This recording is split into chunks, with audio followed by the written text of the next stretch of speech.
Hello everybody, you're watching Go Play Sandwell and I'm Mia and this is another episode of Super Sundays. Now for today's episode we're going to be making this lovely flower craft. Now all this is made of is a sheet of card. I've used a yellow and pink one and a straw which I cut in half and taped together for the stem. As you can see for this flower, it actually has some writing on it. Now let me tell you what that's about, as these flowers we can actually give to someone who we really appreciate. I'm giving mine to my mum, but you can make yours and give it to whoever you want.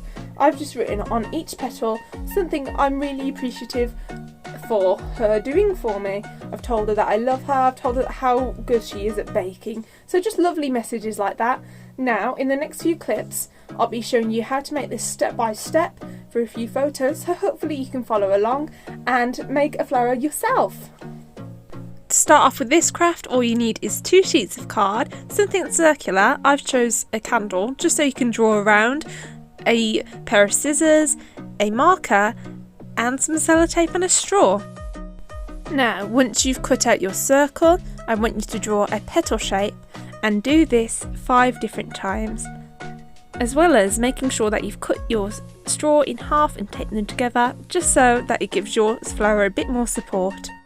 Once that's done, you have the basic components for your flower and you'll be able to move on to the next step, which is writing on the messages.